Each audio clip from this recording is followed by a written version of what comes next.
Hello, hello, hello, everyone. What is going on? James here, and today I bring to you my UFC 261 predictions.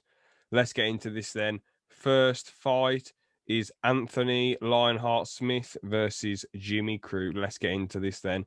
Now, Smith, I know he won his last fight by triangle choke, but at the end of the day, he's been on a bit of a downfall, hasn't he, really? He hasn't really done that well. I know he beat Gustafsson, but then he went against no, he was losing to Gustafsson, but then I think Gustafsson got in the clinch with him, then he got Gustafsson down and just wrecked him and tapped him out. And then obviously went against Glover Teixeira and just gassed himself out in the first. It seemed a lot of people put a bit of blame on his corner for not having much of a game plan for him, because it seemed like they were like telling him to go for the finish or something. And then he tried to finish Glover, but was obviously just gassed out. And then Glover put it on him. And then Rakic, well, he just whooped him. And then Smith got a triangle submission win.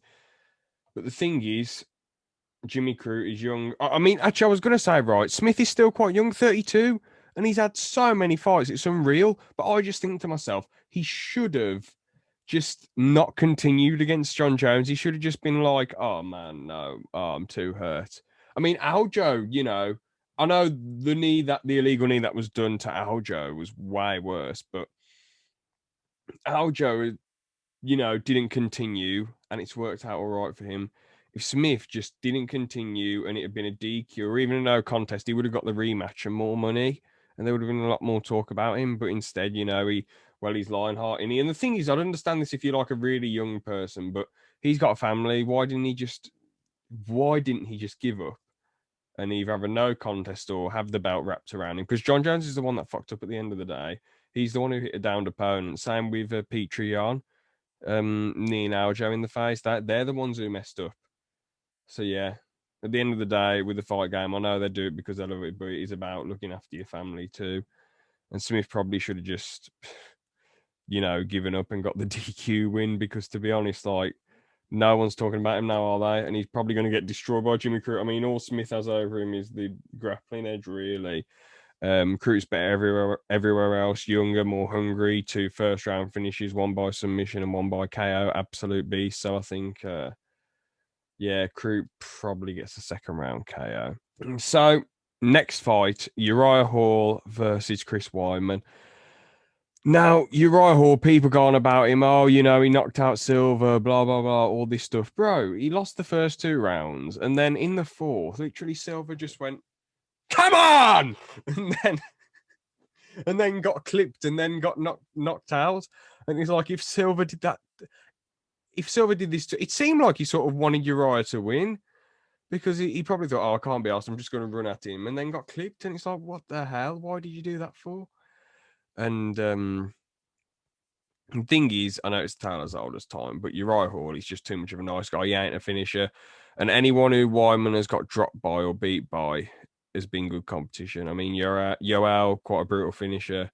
Rockhold, if you give him the chance, he can finish you. I mean, he sort of just beat the crap out of Weidman as soon as Weidman went for the 360 wheel kick.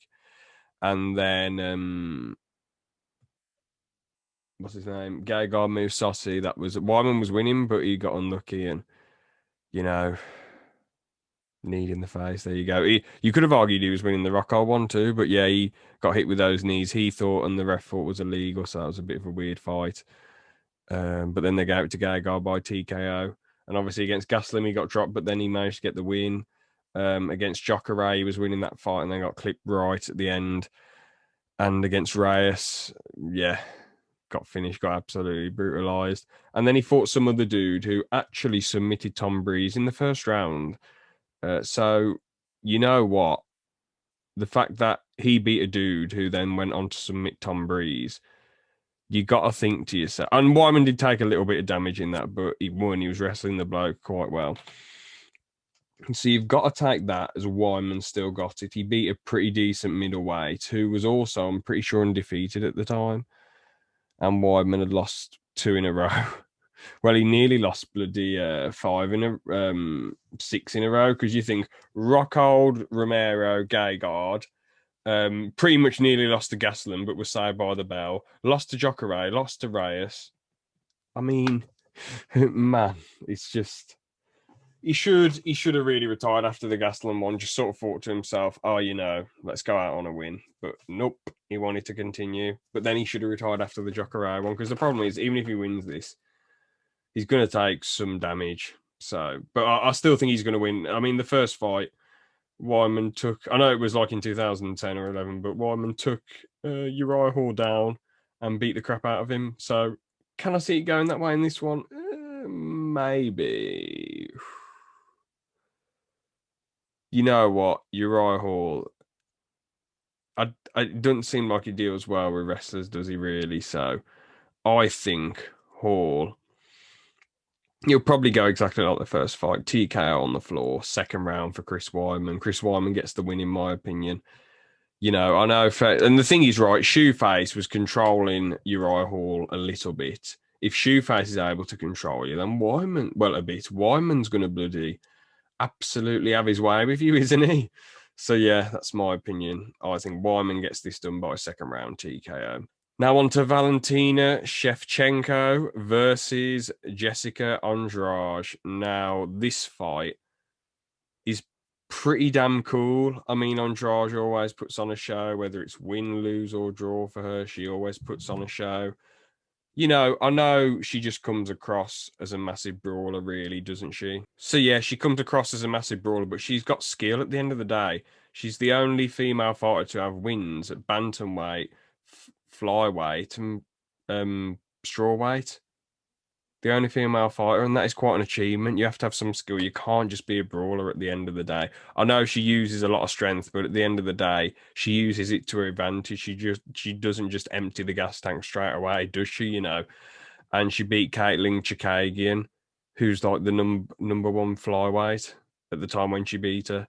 So at the end of the day, you can't say Andrade lacks skill, but Shevchenko's pretty much good everywhere, isn't she? Maybe Andrade could land some crazy looping hooks, but at the end of the day, Shevchenko pretty much has a beat everywhere, doesn't she, really? So, yeah, I'm going to have to go for Shevchenko. Probably by decision. I can't see her really taking loads of risks against Andrade, but you just don't know, do you? You really don't know. So, on to the next fight then. Rose Namajunas versus Weili Zhang. Now, quite an interesting one, really. Rose has got a crap ton of skill. She's one of the most talented fighters, really. I mean, in the first fight against Andrade, she looked amazing. I mean, and then obviously got slammed. And then the second fight, she looked good for 2 rounds, but then got beat up in the third. So I'm just going to try and get to the point with this, to be honest. I think Rose is great human being and a great skill fighter. But at the end of the day, Weili Zhang has got mad toughness, and look at what she did to Joanna Jędrzejczyk. So at the end, I mean, the memes going about of her head looking like Megamind, or, like, how did she do this to her? I mean, geez, I know that was a close fight, but man, the fact that she did that and got better as the fight went on. Rose usually doesn't get better as the fight goes on, and I can't really see Rose finishing her really quick.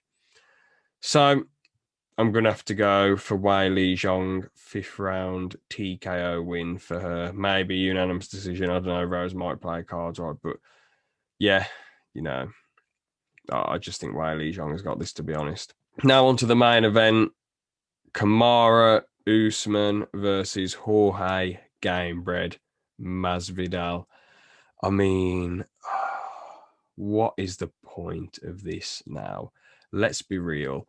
I know people look. I used to be a bit annoyed at Masvidal for going about assaulting people, but at the end of the day, he seems all right now. He seems like a nice guy, really. At the end of the day, making some we all make mistakes. He shouldn't assault people. I think it is still a scummy move, but at the end of the day, it seems like he's learned and that he's a better person from doing those things. But I still don't agree with it. It's still bad. Anyway, back onto it. So first fight, I mean, Masvidal just seemed to gas quite quick, but he was cutting 22 pounds, and he usually only cuts like what, 8 pounds for the fight. So for welterweight fights, so like I know we think to ourselves the best Masvidal didn't show up, but at the end of the day, he beat Till, who was there to be hit, leaning back with his chin up. Beat the crap out of Diaz, who's pretty much just a punching bag, and knocked out Askren, which was actually very great. And to be fair, the Till win and the Askren win were very great because Askren was undefeated up until that point. I know Robbie nearly finished him, but no one finished Askren in that way, did they really? I know Jake got a pretty early finish on him, but that's just in pure boxing. So, yeah, I mean, the Till win was really, really impressive. Even like the thing is, no one else did that to Till. No one else knocked him out cold like that, did they? So it still took skill to do. But my point is, Usman ain't going to be there to be hit with a chin in the air. Usman ain't a punching bag at the end of the day. And you know what? If Masvidal does land on him, I mean, Usman ate Gilbert Burns' best punch and went down and got up. So he's got a chin and a lot of heart. I mean, Colby pretty much. I mean, when I first watched the fight, I thought it was 2 for 2, but honestly, it was Colby 3-1. But Usman rose to the occasion and knocked him out, TKO'd him in the 5th. So, at the end of the day, the dude wants it more than anyone, and he's an absolute utter beast. So I think it would just be very similar to the first fight. I mean, Masvidal will put more of a fight, don't get me wrong, but it'll be insanely similar, won't it, really? Let's be real. So, yeah, that's all I've really got to say about the fights, to be honest. I mean, I would much rather see Colby versus Usman, if I'm being brutally honest with you. Colby put up the best fight, and I think Usman would still win. His striking's a lot more slick. But at the end of the day, Colby's also improved. It seemed like he improved his defenses a lot against Woodley, like he was better at rolling with stuff. And if he improved his defenses in the first Usman fight, Colby will probably be the champ. But at the end of the day, he threw caution to the wind, and that's what happens, isn't it? I think Colby comes in smarter and Usman comes in smarter, but I think Usman wins. But anyway, yeah, I think Usman wins this fight too. Unanimous decision win. So yeah, that's all I've got to say, everyone. Thank you so much for watching. And yeah, see ya. Have a good one.